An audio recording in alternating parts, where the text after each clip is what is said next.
Isang panibagong SUV ang inilabas kamakailan lang ang tatalakayin natin. Panibagong pagpipilian na may kakaibang katangian na naman na pwedeng magamit ni naman sa kahit anong kondisyon man ng kalsadang dadaanan.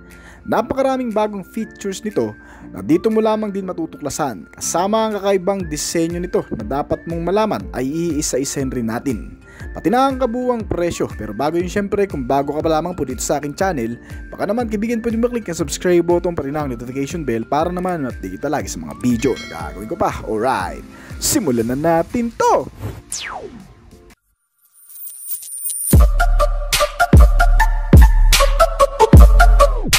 Marahil hindi ka pa pamilyar sa isang ito kung titingnan. Isang bagong SUV na naman nakalalabas lang sa merkado ng Pilipinas ngayong taon lang ang makikilala mo sa pagkakataong ito. Nakakabilib na pormahan na may kakaibang katangian na dito mo lamang din matutuklasan. Bali ang modelong ito ay tinatawag na KG Mobility Torres na nagmula sa bansang Korea. Kung sa panlabas na disenyo nito ang batayan, ang kabuuang estilo ng disenyo nito ay hindi masyadong pamilyar sa karamihan, lalo na kung hindi ka mahilig sa mga mamahaling sasakyan. Well, sa mga hindi nakakaalam, ito ay kamukha ng Range Rover mga kaibigan. Madalang lang ang makikita mong ganito sa kalsada ng Pilipinas dahil sa karamihan sa kanila ay nasa ibang bansa lang madalas. Itong bagong KGM Torres, pagdating sa frontal face design, meron itong pinagsamang LED headlamp at DRL na may kakaibang disenyo. At pagkatapos nito, makikita rin sa harap ang naka-vertical grille radiator na nagre-represent sa strength and power nitong sasakyan, na may napakatapang na itsura na sinamahan ng lower grille bumper na akmang-akma sa pangangailangan nito. Dahil dito ay hindi masyadong issue ang cooling system dahil nasasalo lahat ng mga front air deflector at front radiator grille nito ang mga hangin na makakasalubong nito na daraan sa radiator, na kung saan ay tumutulong dito para mas mapalamig ang makina nito. Pagkatapos niyan, ang bawat pisngi naman nitong modelo ay may fog lamp din, pangkaragdagan liwanag lalo na sa madidilim. Ang side profile nito ay hindi rin masyadong pangkaraniwan. Lumalabas ang sariling disenyo nito na parang modernong sasakyan na pang off-road ang datingan. Meron itong mga front fender cladding na nagre-represent din sa pagiging handa nito sa kahit anong klaseng kalsadang dadaanan. Kasama ang built-in roof rail na kabitan ng mga roof rack trays sa itaas nito at built-in rear spoiler para sa magandang aerodynamic. Pagdating naman sa likuran, gaya ng front light ay mga naka-LED na rin ang likurang bahagi ng mga ilaw nito. May kasamang reflector sa ibaba for additional visibility at isang rear bumper skirt na kukumpleto sa napakagandang pormahan pa. Pagdating sa sukat ng gulong, ito ay may 255 by 60R18.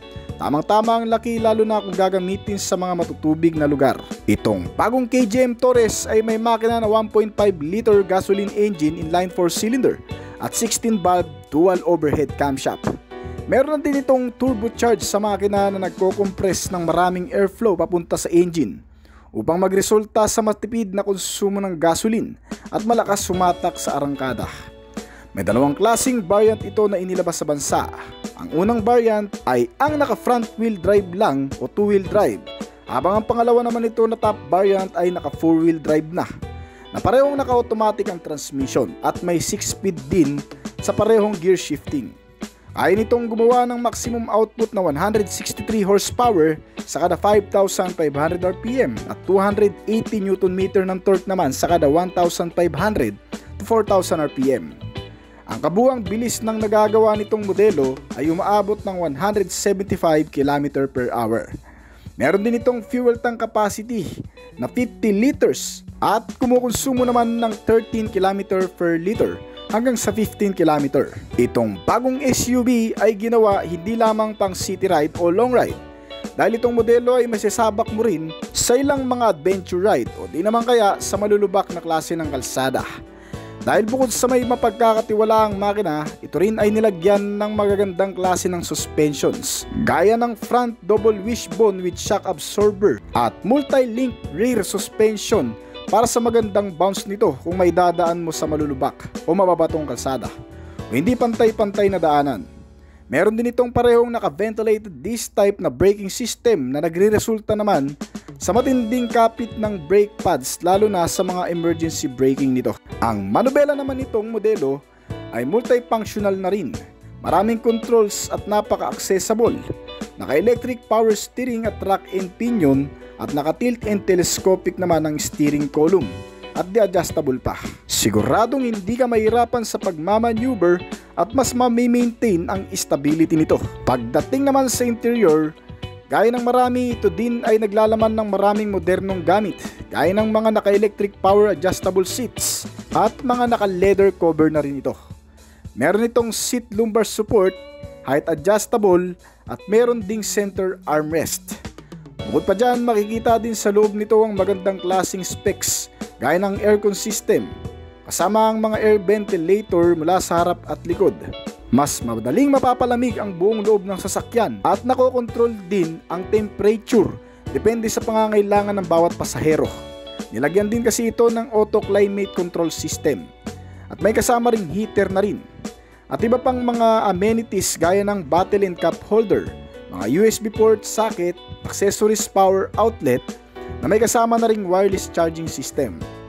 Meron din itong ilaw sa trunk rear luggage space para makikita mo ang mga gamit dito sa likod kahit sa madidilim. At kasama sa convenient features nito ay ang pagiging keyless entry na rin, with push start button sa ignition at may power window sa front and rear. Talagang napaka-convenient dahil sa napakaraming features. Bukod pa dyan, nilagyan din itong bagong SUV ng adaptive cruise control system. Isang aktibong safety features na kung saan ay automatic nitong nakokontrol ng preno at ang bilis ng takbo ng sasakyan kahit wala kang tinatapakang brake pedal o accelerator. Kahit hindi ka nakatapak sa bawat pedal nito dahil sa sariling buton sa gilid ng manubela na makikita para ma-activate ito. At gumagana lalo na sa mga highway na kung saan dito makakapag-relax ka ng pagmamaneho. Ang KGM Torres pagdating naman sa mga libangan na sentro ng ilan para maaliw sa napakalayong biyahe ay ang audio sound system nito. May kasamang monitor screen o TV na may sukat na 12.5 inch size display at di touchscreen pa. Naka Apple CarPlay at Android Auto na rin ito na may kasamang Bluetooth connectivity. Meron din itong USB and auxiliary input at kasamang voice control system na rin. Pagdating naman sa mga safety measure, hindi ka rin mangangamba sa araw-araw na biyahe lalo pat kinumpleto nito ang mahalagang sistema para mas maging ligtas ang bawat pagsakay. Nilagyan ito ng Advanced Autonomous Emergency Braking, isang bagong safety features na nakatuon para mamonitor ang paligid ng kalsada na dinadaanan nito. Kung biglang may mga tatawid na pedestrian at ibang mga sasakyan sa gilid na biglang sumisingit, ay kusa itong mag-a-apply ng brake o di naman kaya ay iiwas ng kabig kapag alanganin ang mga sitwasyon. Meron din itong high beam assistance system na kusang tumataas o nag-high ang ilaw lalo kung makakadaan ka sa mas madidilim na kalsada. At kusa rin itong maglo-low o hihina kapag may makakasalubong ka naman. Nilagyan din ito ng lane departure warning para mag-assist sa'yo kung lilipat ka ng lane o mga linya o kaya naman magpapalit ka ng direksyon. Nilagyan din ito ng driver attention alert, isang safety features na nakakasense ng capability ng driver. Halimbawa na lang nakainom o inaantok na ang driver nito o di naman kaya ay inaatake na ng hypertension, ay nasisense ng sistema nitong sasakyan para otomatiko ring huminto para hindi humantong sa malalang aksidente. Nilagyan din ito ng speed sensing door lock, kusang nagsasarang pintuan kapag tumakbo ito ng 30 to 60 km/h. Meron din itong ADAS o tinatawag na Advanced Driving Assistance System. Ang primary focus ng sistemang ito ay upang maiwasan ang pagkabangga ng sasakyan sa pamamagitan ng mga features na nakapaloob dito, gaya ng lane departure warning na nagbibigay alerto sa driver sa mga pagpapalit ng linya o direksyon, at blind spot monitoring para sa mga biglaang sumusulpot sa mga pakurbada o mga biglaang nag-overtaking na mga kasabay mo. Meron din itong tire pressure monitoring para makita din ang gulong nito kung malambot na at kailangan ng dagdagan ng hangin. Kasamang ilan pang mga safety features para mas kumumpleto at mas mapanatag ka sa araw-araw na gamit. Gaya ng electric parking brake, engine check warning, front and side impact beams at emergency stop signal. Meron din itong rear camera, front and rear parking sensor for better parking assistance. Kasama ang 360 camera, isang 3D camera na kumukuha ng video sa buong paligid nitong sasakyan para makikita mo kung may mga matatamaan kang debris kapag aatras o may masasagi. Sinamahan din ito ng child safety locks, ISO fixed child mounts, mga seatbelt sa kada upuan kasama ang mga seatbelt warning nito at mga airbags na rin. At bukod pa dun, dahil sa pang-off-road nga ang modelong ito, ay nilagyan na din ito ng traction control system at vehicle stability control system. Mga sistemang nagpapanatili na magandang pagmamaniobra nitong sasakyan, lalo na kung may dadaan mo ito sa mapuputik na kalsada at mababato. Kaya rin itong tumawid ng ilog na hindi pinapasukan ng tubig sa loob, sa taas na 80 cm o halos isang dipa. Sinamahan din ito ng anti-lock braking system at electronic brake distributor at brake assist. Mga basic safety features na para mag-assist at sumuporta sa braking procedure, na kung saan dito ay mas gagana at mas maayos ang paggamit ng braking system. Kung may mga safety features, meron din itong mga security features para hindi basta-bastang makarnap o manakaw ng kahit na sino, lalo na kung wala kang sariling parking sa iyong bahay. Meron itong power door lock, central locking, kasama ang anti-theft alarm, engine immobilizer at anti-theft device.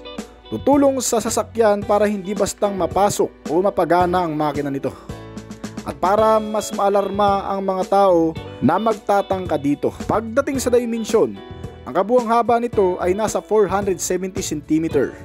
May lapad ito na 189 cm at kabuuang taas na 172 cm. Ang ground clearance nito ay nasa 19.5 cm at may 5 pintuan. Meron din itong 5 upuan. Malawak na storage space compartment na kayang lagyan ng mahigit sa 400 liters na cargo volume. Ang kasalukuyang presyo nito, pag ang 2-wheel drive na variant ang pinili mo, ito ay nagkakahalaga ng 1,919,000 pesos, habang ang 4-wheel drive naman nito ay nagkakahalaga ng 2,169,000 pesos. Kung nagustuhan nyo ang topic natin ngayon, baka pwedeng pa-comment ng iyong opinion at pa-click na rin ng like button. Bago po tayo magtapos, ay nais ko po munang magpasalamat sa mga patuloy na sumusuporta, tumatangkilik at nag-aabang palagi sa mga video na ina-upload natin dito sa ating channel. Maraming salamat po at shoutout po sa inyo guys. Ngayon kung bago ka pa lamang po dito sa aking channel, baka naman kaibigan pwede mo maklik yung subscribe button pati na ang notification bell para naman ma-update palagi sa mga video na gagawin ko pa. At syempre hintayin ko rin ang opinion at comment mo sa baba kung may mga tanungan ka tungkol sa video na ito. Huwag kang mayang mag-comment kaibigan upang sa ganun ay masagutan ko rin ng mga nais mo pang malaman at makakuha rin ako ng idea mula sa iyo na magagamit ko sa aking mga susunod pang video na gagawin. This is Oblis Collection. Thank you!